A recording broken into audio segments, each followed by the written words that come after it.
In the bruised light before dawn, the battlefield lay silent. Only the distant howl of wolves dared break the hush. From the mist emerged two warriors, axes down, hearts pounding a single drum, not for blood but for ecstasy.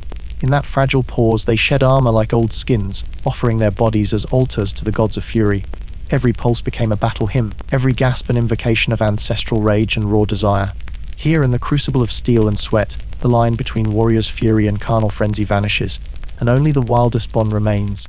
In the pale glow of dawn, when winter's grip still lingered on the frozen earth, villagers gathered beneath the ancient oak whose twisted roots drank deep from ancestral soil. Women in woven gowns stained with ochre and ash formed a circle around the chieftain's chosen, two figures whose bodies bore fresh runic markings. The air trembled with whispered invocations as the maidens chanted Freyja's name, each syllable stirring the buried promise of life. At the circle's center, a priestess knelt on moss and loam, her hair braided with sprigs of juniper, eyes closed in trance. In her veins flowed the lineage of earth and sky, the blood of gods and giants, mothers and warriors. A horn sounded, low and resonant, echoing against driftwood walls. Beside the priestess, a young warrior knelt too, his hands clasped as if in prayer.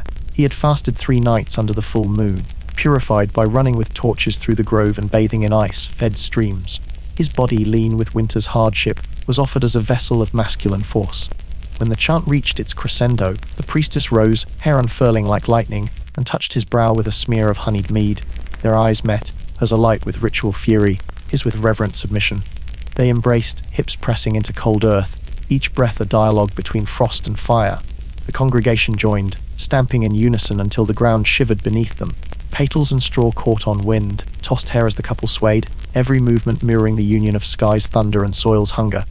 Fingers traced patterns over skin, carving invisible runes that bound flesh to fate.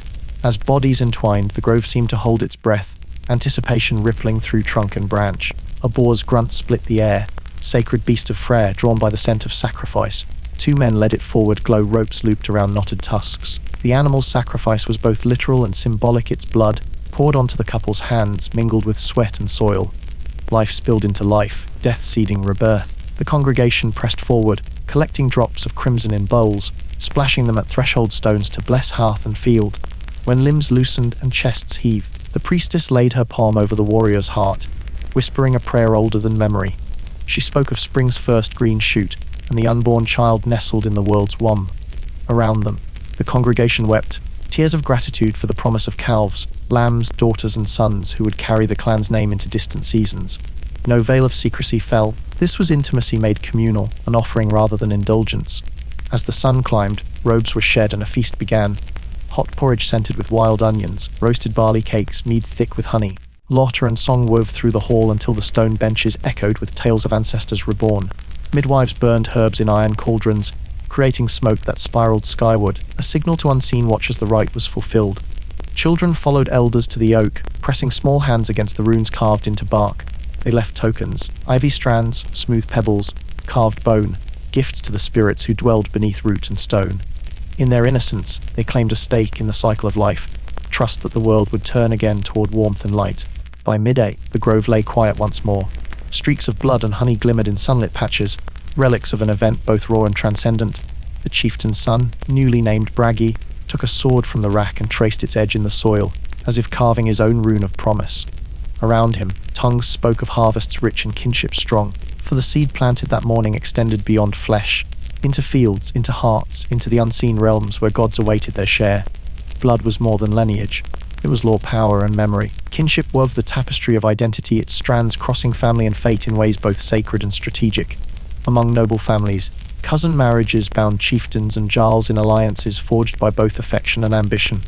Wealth and land flowed along the same currents as blood, and keeping it close meant preserving strength. The Eddas spoke of Freyja and Freyja, twins whose union symbolized the harmony of masculine and feminine forces. Their shared lineage was not scandal but story, an emblem of divine balance. In sagas, siblings sometimes crossed mortal taboos for cosmic ends. Sangi, steeled by vengeance, lay with her brother Sigmund to birth a hero destined to avenge their kin. Horror and reverence intermingled in their act, for it shattered norms even as it fulfilled prophecy. Their son, Sinchatlai, carried both the curse and the glory of his origin. Villagers whispered of his keen eyes, seeing through shadows, and his voice, a howl that summoned ancestral wrath. Such unions were not free from peril. Laws guided them, binding relationships with oaths and runic seals. a misplaced rune could doom a lineage, calling down curses of madness or sterility. Women who served as priestesses held both sexual and spiritual authority, initiating rites that blurred gender and desire. They shifted boundaries, calling forth gods through gestures of intimacy that transcended human law. Tales of Loki's transformations underscored the fluidity of form and bond. He became Mare, gave birth to Sleipnir, the eight-legged steed of Odin. His shape-shifting challenged notions of fixed identity, suggesting that power lay in metamorphosis as much as in blood. In ritual contexts, shape-shifting motifs lent legitimacy to unions that modern eyes deem forbidden, same-sex liaisons, parent-child metaphors, ties that wove the clan's past into its unfolding present. Children born of these unions inherited both reverence and fear. Marked by runic tattoos or special names, they walked between worlds, heroes in one saga, monsters in another. Their graves, discovered by later generations, revealed double burials and intertwined skeletons, as if even in death they clung to the bond that had unleashed mythic destiny upon the living. The blood that bound one heart to another coursed through veins and lore alike, weaving kinship into every facet of Viking life, from the smoke-draped longhouses of the coast to the iron-forged courts of inland jarls. The concept of Aetid, one's ancestral line, dictated marriage, inheritance, and honor. To marry a cousin was not merely tolerated but often celebrated among chieftains, for property and power flowed more freely when kept within the same blood. In seasons of scarcity or strife, a union between kinsmen could strengthen clan solidarity, ensuring that fields, herds, and heirs remained shielded from rival claims. Such marriages were negotiated like treaties, laden with gifts of silver and promises carved in runes, binding families in contracts as unbreakable as steel. Mythic echoes of divine incest lent these bonds cosmic significance. Freyja and Freyja, twin children of Endura, embodied the fusion of masculine and feminine forces, their close kinship symbolizing the harmony necessary for fertility and war alike. Their stories were sung at feasts, marshalling the idea that sacred unions, however forbidden by ordinary mortals, could yield blessings beyond imagination. Loki, that shape-shifting trickster, fathered Sleipnir in mare form, challenging all notions of lineage and gender. These tales did not provoke horror, but wonder, suggesting that blood, in its purest form, transcended human categories, echoing the primal creation of the world itself. Yet the pragmatic concerns of land and legacy tempered mythic license. Jarls negotiated cousin marriages to prevent fragmentation of estates, drafting legal oaths sworn upon Thor's hammer to guarantee fidelity. A failed marriage could invite a blood feud worse than any sword thrust, as disgraced families sought vengeance for dishonor. Runic stones dotted farmsteads, warning would-be betrayers of ancestral wrath. In some regions, laws even required that a kinsman bride bring a lapwing's feather as her first bridal gift, a symbol of vigilance, lest she forget her duties. Such customs underscored that intimacy within the clan was not solely a matter of love or lineage, but of survival itself. Among the most haunting sagas stands the tale of Signy and Sigmund, siblings bound by destiny and bloodlust. Signy, consumed by grief over her father's murder, braved forbidden intimacy with her brother to conceive a son powerful enough to avenge their kin.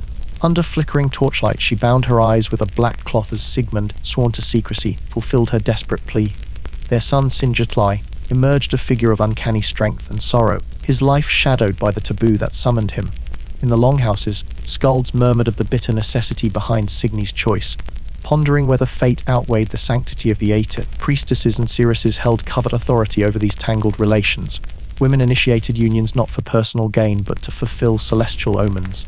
A daughter might be promised to her own father under a prophecy that foretold a hero born of their bond. Such arrangements unfolded in hidden groves at dusk, with incense rising like prayers and runic chants weaving protective veils around participants. Shape-shifting rituals borrowed from myth aided in cloaking these rites in secrecy. Participants donned animal skins, believed to mask mortal forms and invoke ancestral power. Blood mixed with bark and bone, sealing contracts beyond mortal law. But law speakers ever watched the edges of taboo. If a union threatened greater harm, madness in Sinjatlai's madness-ridden line. For instance, kinsmen could convene at the thing to levy curses or impose exile. Oath breakers paid fines in gold or livestock, their names chiseled onto stone as a warning. In rare cases, a seer's intervention could absolve a couple, provided they underwent purification. Bathing under a waterfall, reciting psalms to Odin, or offering a boar at the temple. Failure meant social death. No child of disgrace could hope for a place in the halls of giants or men. Women navigated these currents of power with remarkable agency. A queen priestess might seduce a cousin to consolidate her rule, whispering incantations that bound her lover's loyalty. Midwives recorded whispered lineages in secret ledgers, ensuring that hidden heirs would one day step into their birthright. When daughters born of incestuous unions displayed marked behavior, sharpened senses or uncanny foresight, They were trained as Valvas, wandering seers who traded prophecy for sustenance. Their words could reshape alliances as effectively as any sword, for who would dare dismiss the voice of one born of gods and kin? Children conceived in these unions inherited legacies both blessed and cursed.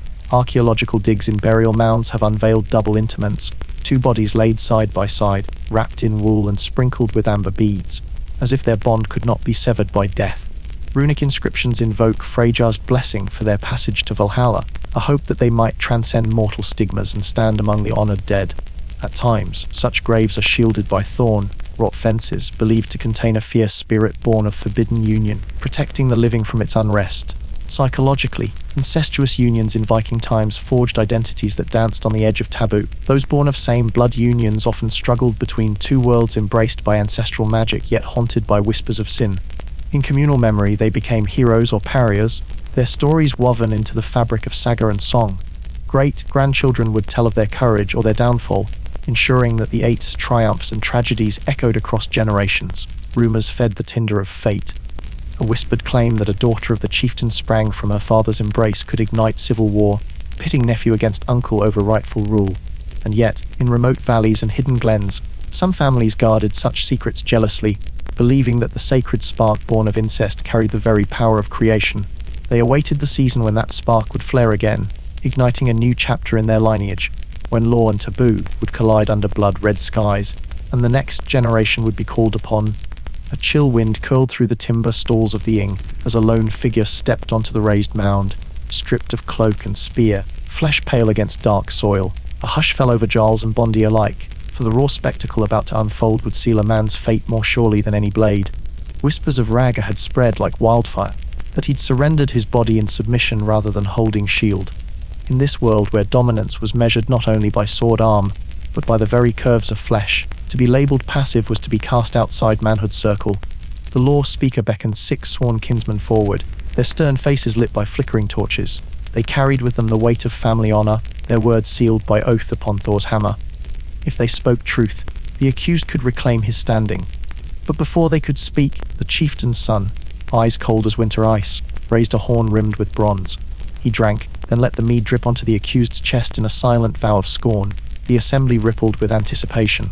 From the crowd came the chant, low and relentless verses of insult passed down through generations, each line a sharpened stone aimed at a single heart. The accused's knuckles whitened as he clutched at the earth, pushing himself upright to answer. His voice trembled when he spoke, but he spoke. He denied the charges, invoking ancestral names, swearing by his father's ghost and the promise of Valhalla itself. Each denial was a strike against the tide of shame. The challenger strode forward then, cloak swirling like a raven's wing. He recited tales of the accused's cowardice in distant raids, of nights spent in another man's tent, of moans that broke campfire silence. He challenged the 6 kinsmen to stand against such disgrace. Time stretched as eyes darted between accuser and witnesses, gauging who would break first. Finally the kinsmen stepped back, silence sealing their verdict. The law speaker intoned the judgment, fine of cattle and amber, exile should payment fail, and if he ever returned, the hangman's rope would await. The accused's lips quivered, but he did not kneel.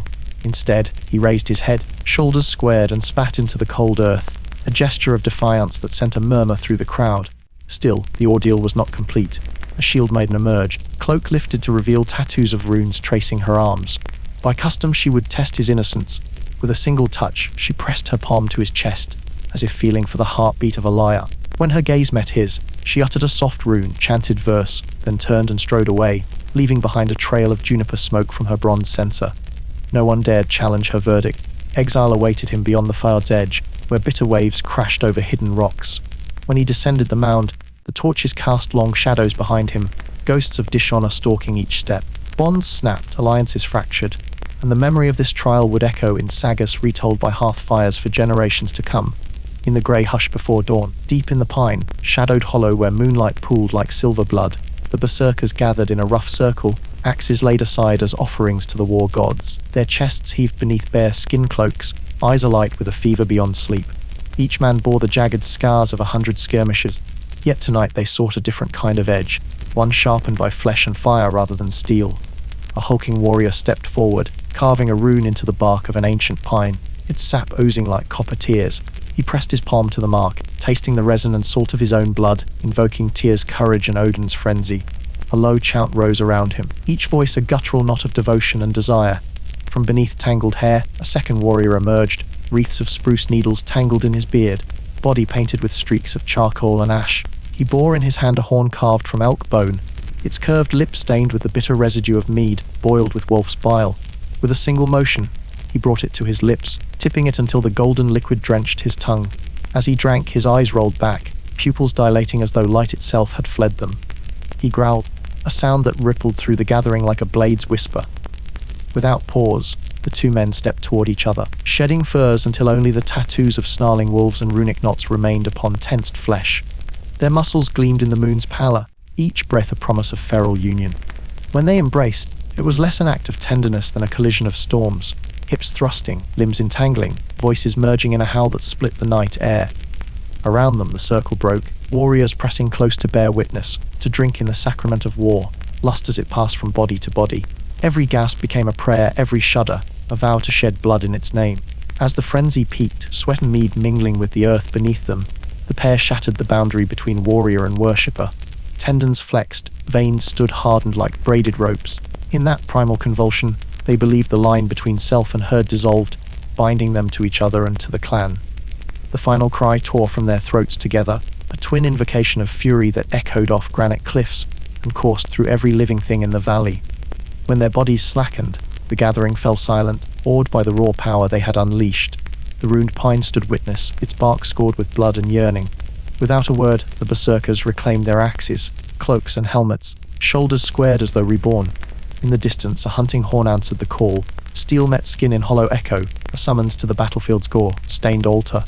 Limbs still trembling, the two warriors rose alongside their brothers, eyes blazing with the knowledge that tonight's union had transformed their rage into a sacred blade. Moonlight filtered through the driftwood rafters of the longhouse, turning steam from the central hearth into dancing phantoms. At the far end, a seeress knelt before a shallow basin filled with cold water and crushed rowan berries, her fingers tracing runes in the liquid surface. Her hair fell loose, pale as moonlight, and her eyes glowed with fevered knowing. Tonight's ritual demanded more than chance and sense. Flesh would unlock the doors to fate. A chieftain's hair, slender and restless, stood nearby, garbed in a cloak of raven feathers. He bore offering strands of silver thread amber beads, and a lock of his own hair, bound with sinew. Each token was an anchor, tethering his will to the seeress's power. She beckoned him forward with a crooked finger, lips parting to reveal teeth stained crimson from bitter juniper berries. As he knelt, she draped the feathered cloak over his shoulders, a shroud that would both conceal and reveal. Her breath was low and thrumming as she began to murmur. The runes she painted on his skin with black resin were ancient wards, each one a promise, of vision, of revelation, of peril. When her fingers brushed his throat, gooseflesh leapt across his skin, and the firelight seemed to lean closer, as if eager for the exchange. She whispered incantations invoking the Norns, weaving destiny strands into the beating heart before her. The air pulsed around them, thick with expectancy. Then the seeress leaned in, her mouth soft against his collarbone. Her kiss tasted of honey and salt, and the chieftain's breath caught in his chest. Each press of her lips was a question, each slide of her tongue an invocation. He yielded, head tilted back, surrendering to the sacred seduction. As she moved downward, she chanted a litany that braided past, present, and future into a single thread. His body trembled, not from desire alone, but from the rush of otherworldly currents stirring within. Around them, the assembly stilled. Warriors and shield maidens held their breath, feeling the pulse of prophecy as if it were their own blood. The seeress's hands roamed his ribs, coaxing a vision from the frail membrane between worlds. His pupils flickered, eyes glazed as shapes materialized in his mind, twisting halls of ice, a raven circling over bloodied soil, the faint echo of a woman's cry that might be warning or welcome. When the ritual reached its fevered apex, the seeress paused, arching her back as though gathering starlight into her veins. She pressed one final kiss to his chest, tasting the runes that still pulsed beneath his skin, then slipped away like smoke. In the sudden hush, the chieftain's hair remained kneeling, chest heaving, eyes unfocused. Around him, drawn runes smoldered on the wooden planks, proof that the boundary between flesh and future had been breached. A distant horn sounded, its echo rippling through the night. The vision lingered on his tongue as he rose, head spinning with prophecy's weight. The seeress gathered her robes, her gaze both triumphant and haunted, knowing that the secrets she'd unearthed could bind or shatter kingdoms. As she turned to step from the longhouse's threshold, her shadow stretched long and thin. In the hush of a hidden glen, twilight wove silver threads through birch trunks, and the air thrummed with something ancient, an invitation from realms just beyond mortal sight. Villagers gathered at the edge of a moss-clad mound, lanterns guttering like restless spirits. At the summit, a woman stood barefoot, her hair braided with starflower and dew, eyes fixed on a circle of grey stones. She wore a gown of spun nettle, its rough fibres echoing the pulse of the earth beneath her feet. From the gloom emerged a figure taller than any man, features carved in moonlight, ears tapered like eagle's wings, skin pale as winter's breath, eyes deep wells of emerald flame. He was an elf of the old kind, called forth by the grove's longing. His voice, when he spoke her name, sounded like water trickling over ancient runes. Without a word, she slipped the cloak from her shoulders and offered her arms, upturned and waiting. Around them, villagers held their breath. The law of both worlds trembled on a knife's edge, mortal blood meeting something older, wilder. The elf knelt, brushing a finger across her collarbone, tracing a line that sizzled like lightning on her skin. He bore no weapons, only a garland of moon, washed ivy and tiny bells that rang with each heartbeat. She closed her eyes and inhaled, tasting forest shadows and a longing that was not entirely her own. Their union was ritual and revelation. Limbs entwined in a dance older than memory, hips swaying beneath stars that watched in silent vigil. When he lifted her against the ancient stones, the ivy bells sang a note so pure it cleaved the night, an area of worlds colliding. Her gasp was a benediction, his sigh a promise that magic still breathed in the hidden places. The glen seemed to pulse, sap rising in roots, petals trembling on unseen blossoms. Each movement mirrored the pull of tides and the turning of worlds. Suddenly, from the undergrowth came a rasping laugh, a troll of the deep hills, its eyes glinting with mischief and hunger. He strode into the ring, hulking shoulders draped in moss, hair knotted with bone. His presence warped the air, heat and rot, shadow and gleam all at once. The elf released the woman, stepping forward with a grace that defied his height. A low chant rolled from his lips, pulling the boundaries tighter, sealing the grove against ill intent. The troll leaned close to the woman, nostrils flaring as he sniffed her. Her scent a heady brew of flower and fear. His thick finger stroked her jaw, smearing flecks of mud like paint upon ivory skin. She did not flinch, for the night had opened her senses to more than mortal danger. Instead, she placed a palm against his knobbled hand, as if greeting an ancient friend. In that touch lay a treaty, flesh for favor, understanding for alliance. The troll grunted, a sound of grudging respect, then straightened, stepping back into shadow as the elf restored the ivy garland around her throat. Breath came ragged now, a chorus of heartbeats and raw earth. Lanterns rocked as unseen wind murmured through branches. The circle of grey stones glowed faintly, runes shimmering in response to what had passed between worlds. The villagers exhaled together, releasing awe and fear in a single sigh. Above them, the first star trembled, as though blinking in wonder, or warning that some unions carry consequences neither mortal nor immortal can fully foresee. In the battered longhouse of Jarl Aric's keep, Segrun the shield maiden stood uncloaked before the flickering torchlight, her mail shirt draped over a carved bench as though it were an offering. Months of raiding had left her arms strong, her scars like runes of honor across pale skin. Tonight she would make a different choice, not whom she would fight beside, but whom she would bind to her fate. The hushed murmur of Bondi and thralls fell away as the Jarl rose on his carved oak seat, his one good eye fixed on her with equal measures of pride and curiosity. A horn sounded, low and resonant, calling all who hungered for both battle and blessing.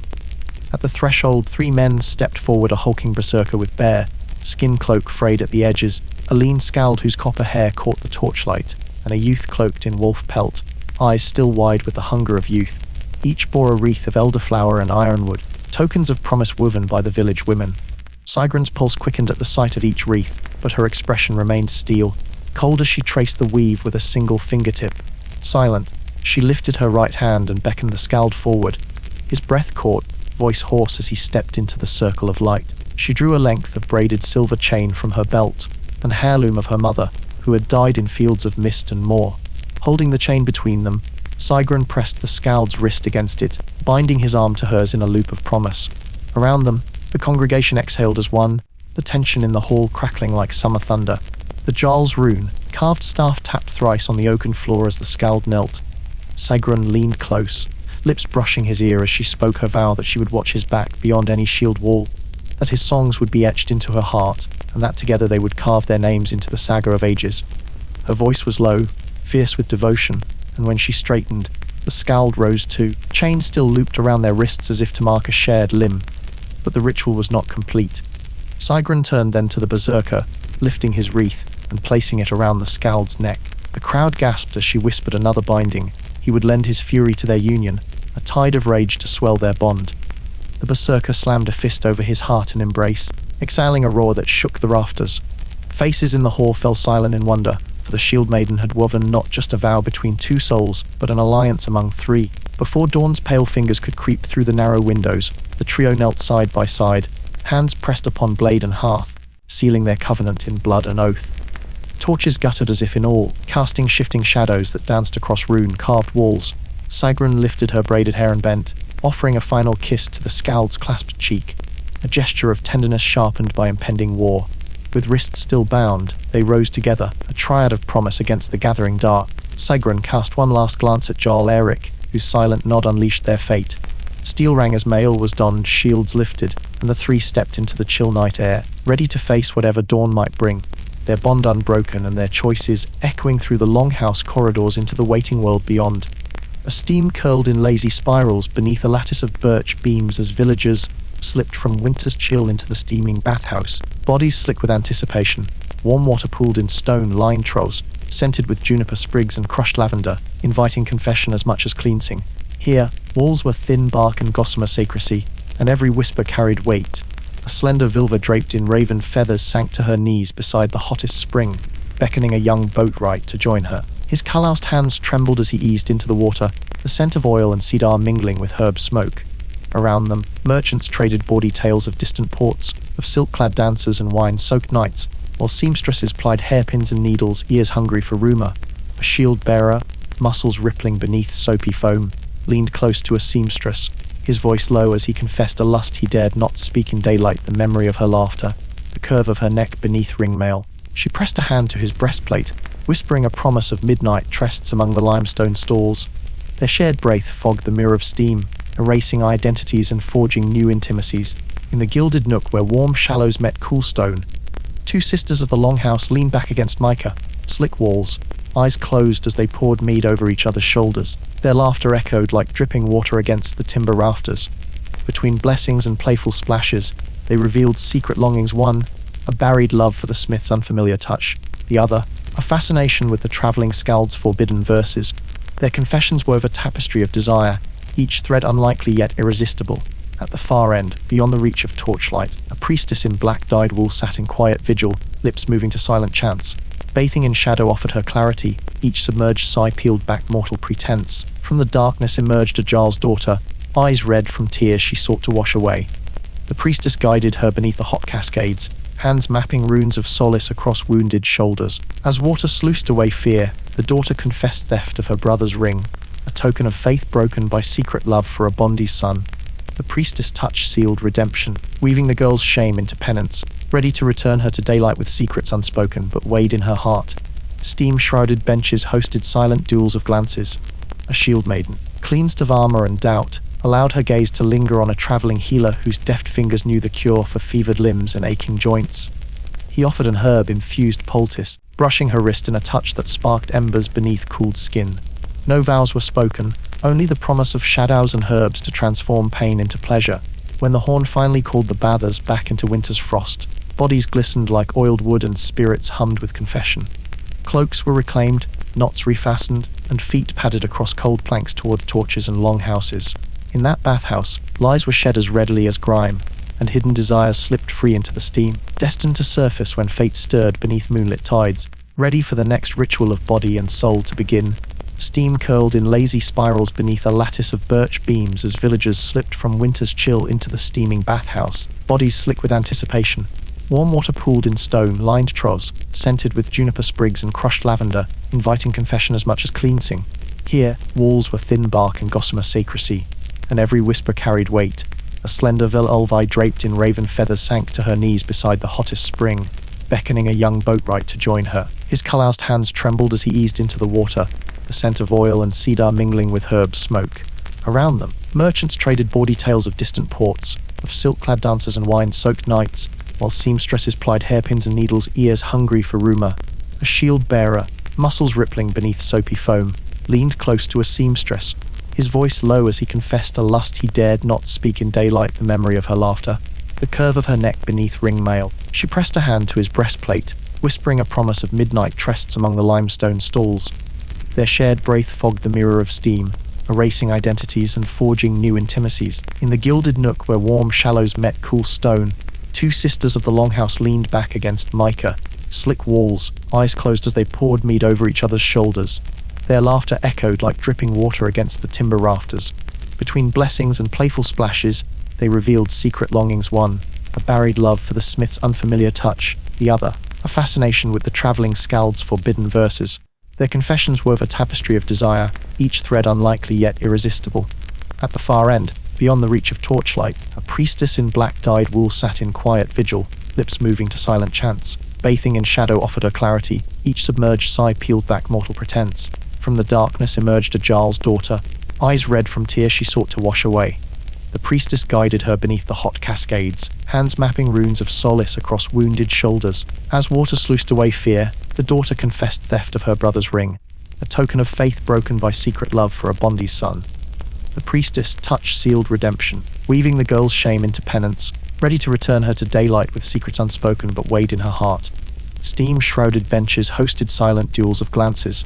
A shield maiden, cleansed of armor and doubt, allowed her gaze to linger on a traveling healer whose deft fingers knew the cure for fevered limbs and aching joints. He offered an herb-infused poultice, brushing her wrist in a touch that sparked embers beneath cooled skin.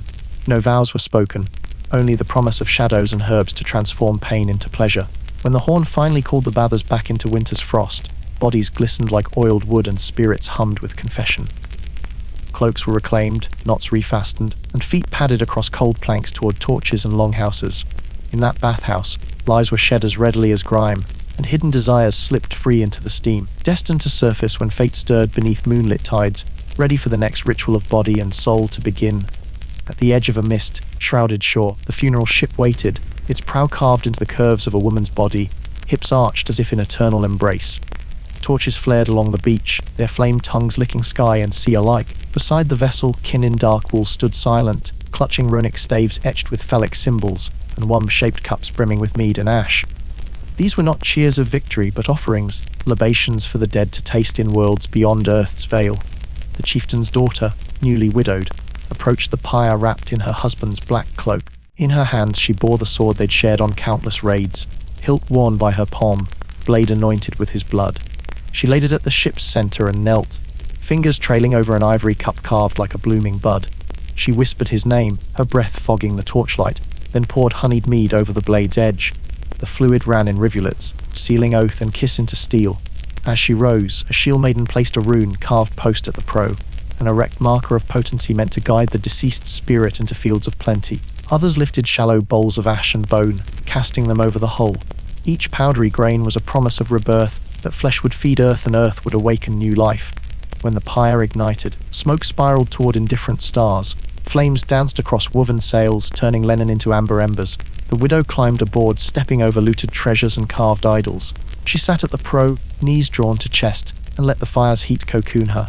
Behind her, the ship's timbers moaned as wood and life surrendered to flame. In that fierce glow, she leaned forward, pressing lips to the charred hilt and act a final union. Her body would join his in ash and smoke, their souls melding beyond mortality. Around her, the kin withdrew, letting the current carry the pyre into the night. As the ship drifted, its orange heart pulsed against black water, a solitary beacon of love unbound by death.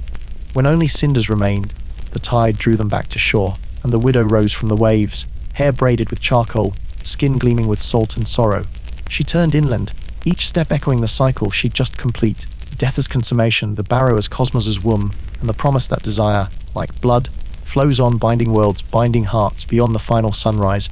Epilogue across fjord and forest, tales of her vigil spread on the lips of skalds, and in the whispered prayers of seeresses. In each retelling, the chieftain's daughter became both bride and bride of death, her story a testament to the Norse belief that intimacy transcends the grave. The pyre's flame, the runic posts, the honeyed vows, all endure in bone and memory, reminders that in Viking times sex was more than earthly pleasure, it was fate's forge, where life and death entwined in an unending covenant beneath the indifferent sky. If this descent into Viking rites and forbidden bonds awakened the echoes of ancient gods in your soul, show your support by leaving a like and sharing your thoughts below. Don't forget to subscribe and ring the bell so you never miss a journey into the shadows of history and myth. Your comments shape our next chapter. Tell me which ritual, saga, or taboo you want to explore under the pale moonlight. Until our next voyage through blood, bone, and belief, may your hearth burn bright and your lineage endure.